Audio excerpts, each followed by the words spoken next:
Lisons ensemble Jean 17, le verset 22, et nous allons le lire dans la version Louis II.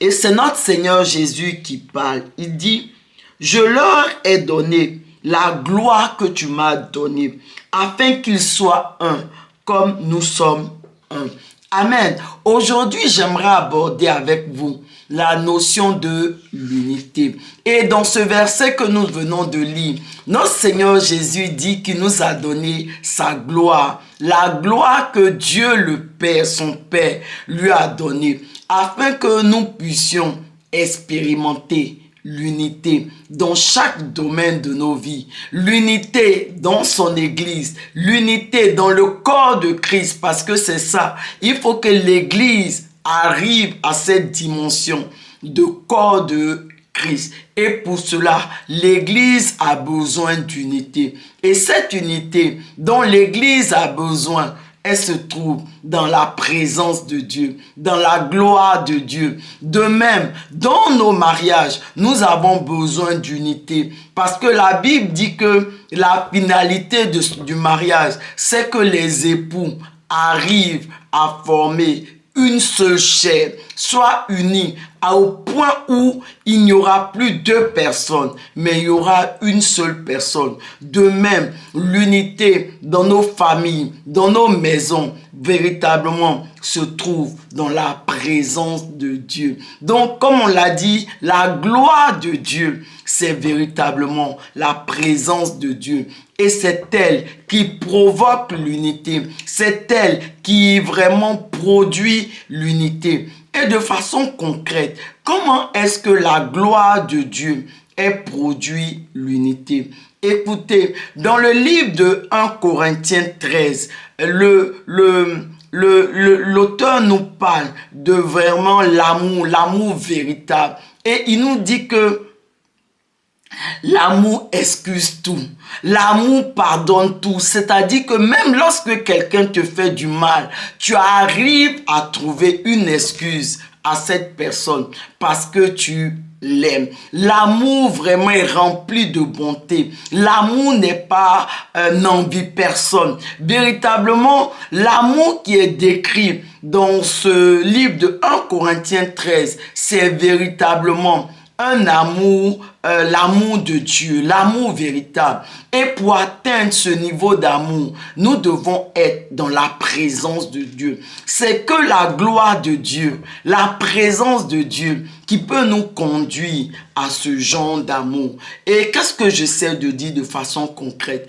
Que seules les personnes qui demeurent dans la présence de Dieu, qui passent du temps dans la présence de Dieu, dans la communion avec Dieu, que ce soit en lisant la parole de Dieu, que ce soit au travers de la prière, que ce soit aussi par l'adoration, bref, qui passent du temps dans la présence de Dieu, dans la communion de Dieu. Ce sont ces personnes-là qui sont capables d'aimer comme 1 Corinthiens 13 nous dit.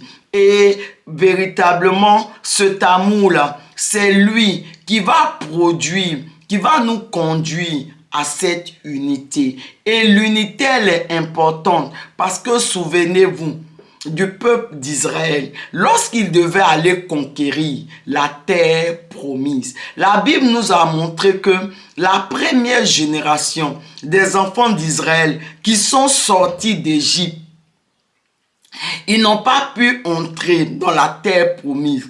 Ils sont tous morts dans la terre, dans le désert plutôt, parce qu'ils ont désobéi à Dieu. Ils n'ont pas arrêté de murmurer contre Dieu, contre Moïse. Donc toutes ces personnes-là sont vraiment mortes dans le désert, sans avoir jamais vu la terre promise. C'est seulement la deuxième génération des enfants d'Israël sortis d'Égypte.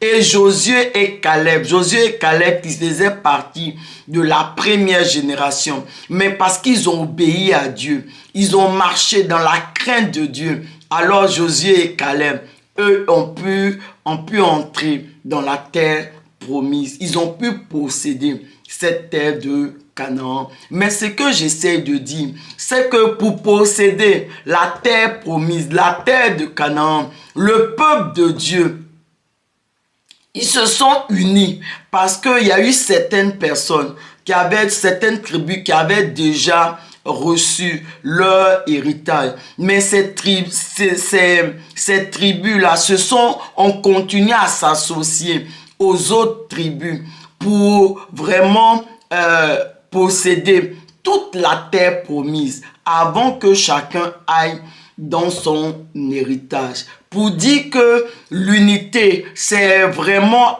sur la base de l'unité que le peuple de Dieu a conquis, a acquis, a possédé la terre de Canaan.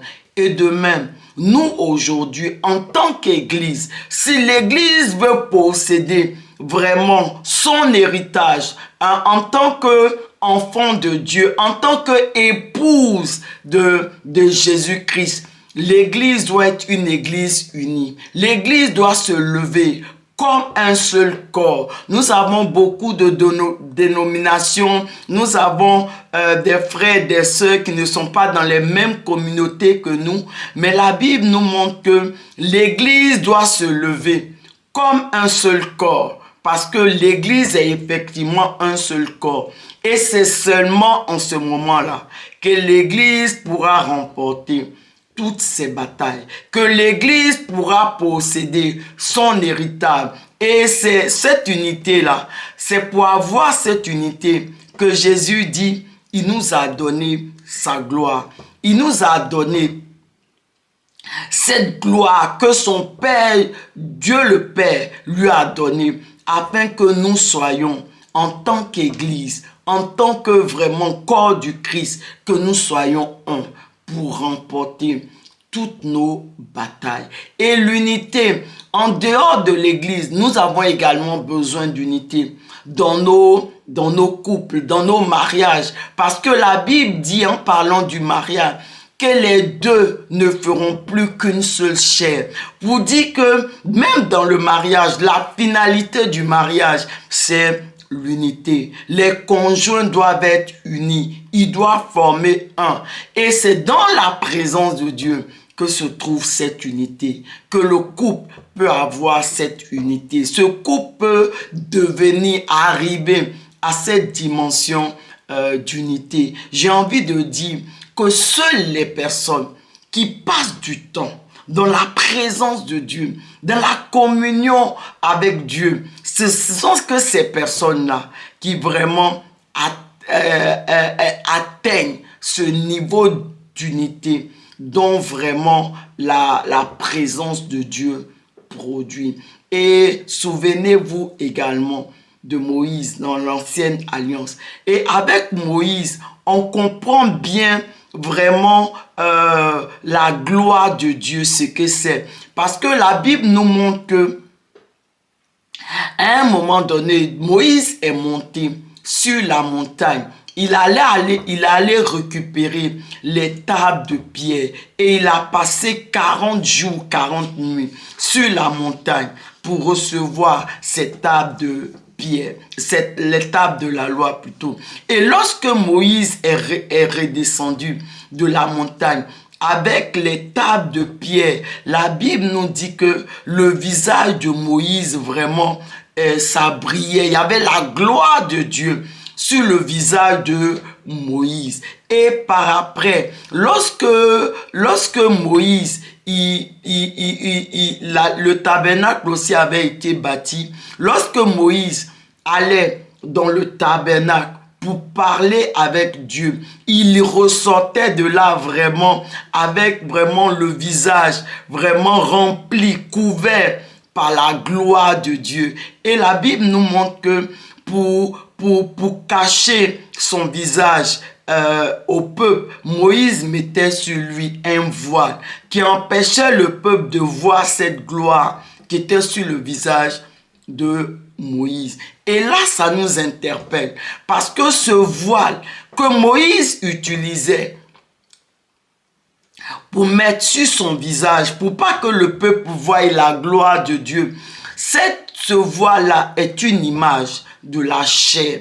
Parce que véritablement, c'est pour dire quoi, mes bien-aimés? C'est pour dire que si nous marchons selon la chair, si nous marchons selon les convoitises, les désirs de nos chairs, nous ne pouvons pas entrer dans la présence de Dieu. Nous ne pouvons pas voir la gloire de Dieu. C'est ce que ça veut dire. C'est ce qu'au travers de Moïse et de l'acte qu'il faisait, il mettait le voile. C'est ce que ça symbolisait. Nous ne pouvons pas voir la gloire de Dieu si nous marchons selon la chair. Si nous ne mourrons pas en nous-mêmes, nous ne pouvons pas voir la gloire de Dieu. Nous ne pouvons pas demeurer dans la présence de Dieu. Donc, seules les personnes qui acceptent de mourir en elles-mêmes, ce sont ces personnes-là qui peuvent demeurer dans la présence de Dieu. Ce sont ces personnes qui voient la gloire de Dieu, la présence de Dieu. Et ce sont ces personnes-là qui reçoivent véritablement cette unité, cette unité que produit la présence de Dieu, la gloire de Dieu. Alors, mes bien-aimés, nous sommes vraiment à ce niveau-là. Jésus nous appelle vraiment à entrer dans sa présence. Parce que la Bible dit, dans le verset qu'on vient de lire, Jean 17, verset 22, Jésus dit qu'il nous a donné sa gloire. Il nous a donné la gloire que Dieu son Père lui a donnée pour que nous aussi, nous puissions expérimenter l'unité. Nous puissions être un. Mais pour arriver à ce niveau-là, comme on vient de le dire, nous devons accepter de mourir en nous-mêmes. Nous devons accepter de ne plus marcher selon les désirs, les convoitises de notre chair, mais de marcher selon l'esprit pour que véritablement nous puissions entrer dans la présence de Dieu, demeurer dans la présence de Dieu et pouvoir véritablement expérimenter cette unité. Unité dans nos familles, unité dans nos mariages, unité dans nos églises et pour remporter toutes nos batailles. Parce que vraiment, c'est vraiment avec l'unité, c'est une église unie qui va pouvoir remporter toutes ces batailles. Élevons la voix et prions ensemble. Merci Seigneur. Parce que Seigneur, tu nous as donné ta gloire.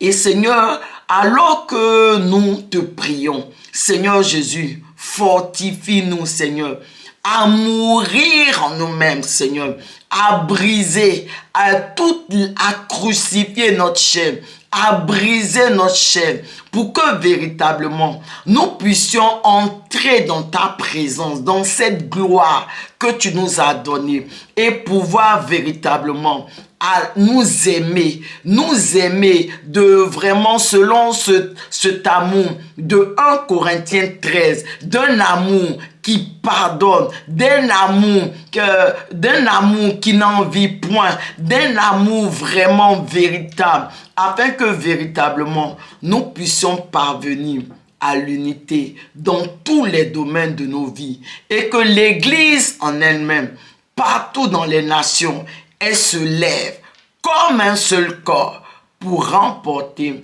toutes ces batailles. Merci Seigneur. Amen.